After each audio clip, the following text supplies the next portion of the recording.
মানুহ মাৰিবৰ কাৰণে মোদী চৰকাৰ হৈছে। মোদী চৰকাৰ বিজেপি যে মোদী চৰকাৰ দিল্লীত গাদীত লৈছে মানুহ মাৰিবৰ কাৰণে লৈছে। বিজেপি কথাটো বুজিছা? আৰু মোৰ কথাটো শুনা, কংগ্ৰেছ চৰকাৰৰ পৰা কি পাইছোঁ? 37ত জন্ম লৈছোঁ। বন্দে মাতৰম, জয় হিন্দ। আজি কিমান চন? 2014। ঘণ্টা কেলা ৰেচন কাৰ্ডখন নাই মোৰ। এইটো বুঢ়া আঙুলি দেখাই দিছোঁ।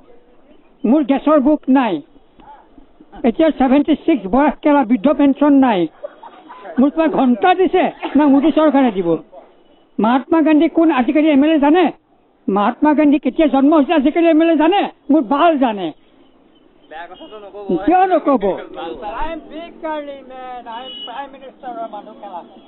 মানুহ নহয়।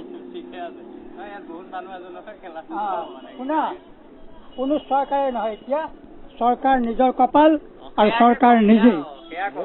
চৰকাৰ নিজেই শুনা, চৰকাৰ নিজেই বোলে হিন্দীত শুনা, হিন্দীত কয় অ দুষ্ট দুনিয়া মাইনে দেখা। ৰাষ্ট্ৰীয় গীতটো কি গাইছিলে? এই যে কাউন্সিলৰ জিলা পৰিষদে দিছে অ মোৰ চিকুনি দে, অ মোৰ অসমৰ দে। ৰাষ্ট্ৰীয় গীত what is the meaning of ৰাষ্ট্ৰীয় গীত?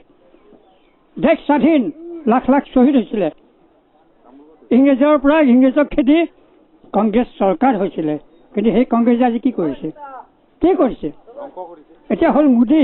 মোদীয়ে বাংলাদেশী খেদিব। মোক বাল খেদিব বাংলাদেশী নাই।